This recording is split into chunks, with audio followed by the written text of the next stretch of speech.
Hello, everyone. My name is Luna, and I am 14 years old. We've all heard that a boomerang returns back to the person who throws it. Unfortunately, my dad and I have recently experienced this ourselves. So today, I want to share our story. My family comes from Iowa. My father has a farming business where he grows food crops and vegetables.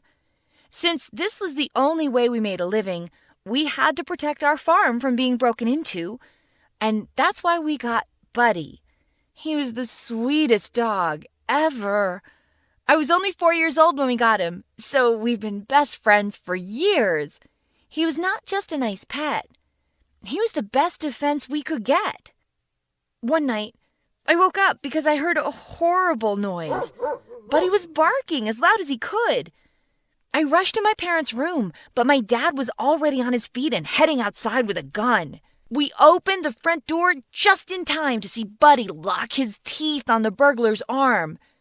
The burglar's accomplice got away, but he hadn't managed to steal anything. This happened a long time ago, and Buddy has been my hero since that night. But time has not been kind to him. It's been almost 9 years, so he's obviously gotten pretty old, but he's still kept our farm safe. I started noticing that he had become too passive and had lost his appetite. He wouldn't even get excited if I got him his favorite food anymore. I was getting really worried, but my dad said he was fine, just old. To tell you the truth, my father never was a sentimental person.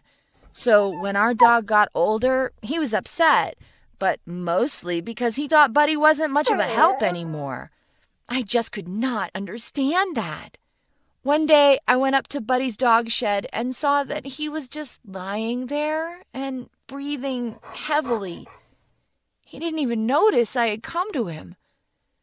I ran to my dad immediately and asked him to drive Buddy to the vet clinic. But would you believe he refused to do it? And said Buddy had been a good dog and stuff, but that's life, and it was much easier to just get a new dog after all. I burst into tears and begged him for a whole hour to drive us to the clinic, but he wouldn't listen. Then I said I was going to go alone, on foot. It was only then that he finally gave up. So after hours of waiting behind the door and numerous examinations, the vet gave Buddy an unfavorable diagnosis.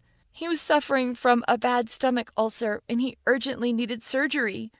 And there was actually not much hope that it would even help. This news made me feel absolutely miserable and dejected. But there is no use in crying over spilled milk. We had to make a decision. My dad and I were silent in the car on our way back home. Later, I heard him talking to my mom in the living room, and I was sure they were discussing the surgery date. But then I got close enough to overhear their conversation and heard those horrible words. They were going to put him down the following morning. I couldn't believe my own ears. Buddy had been the most devoted creature all these years, and Dad was able to just get rid of him so easily. Mom didn't back me up either. She couldn't go against my father's word, but I could. I would not let this happen. So, I called my best friend Peter and asked him for help. I knew I would not be able to find enough money for the operation, but I took all my pocket money, and Peter generously donated his. He also suggested organizing a fund for Buddy and putting posts on the internet. This is the definition of a true friend.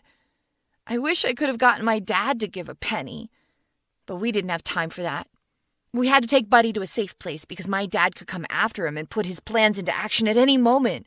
So we decided to take him back to the vet clinic and to hope for the vet's compassion for our poor dog. I snuck out of the house early in the morning so that nobody would see me. Peter and I had to carry Buddy because it was hard for him to walk. The clinic was pretty far from our house, so we had to get there by bus, which took an hour. The vet recognized Buddy and I. We told him how much money we had and about our situation. We also shared our thoughts about the fund and asked if he could help us. The vet sighed and said that we didn't even have half of the money needed, and also that Buddy didn't have enough time to wait until it was all collected. I was about to burst into tears when he said, "There's no such thing as hopeless." He went out of the room and discussed something with his colleagues. Then he came back and said that Buddy could stay in the clinic until the money was raised. He also told us that we could organize the fund right there in the clinic so that it was faster, and said not to give up. I was so happy and grateful to that man.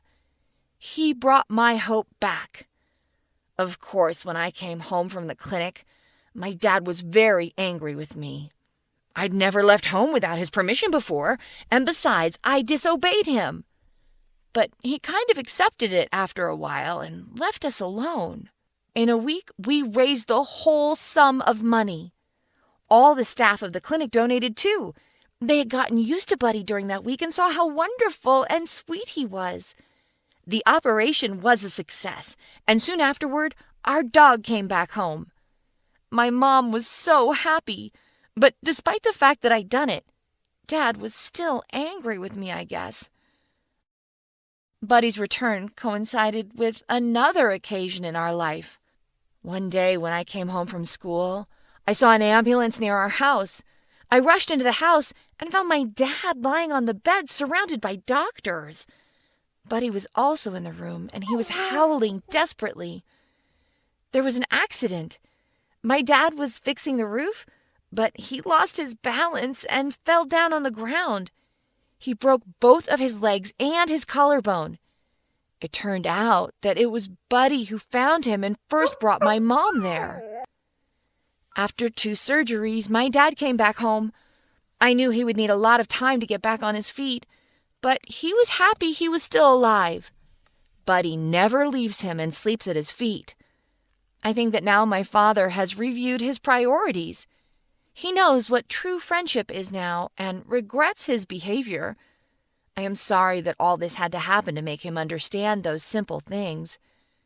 As for me, I believe people pay for what they do, and still more for what they have allowed themselves to become. And they pay for it simply by the lives they lead. Of course, this is a very sad story, especially for my father, but it can teach us a lot. What has helped you to understand that you were wrong? Feel free to share your stories in the comments. You can also discuss it with your friends and share this video with them.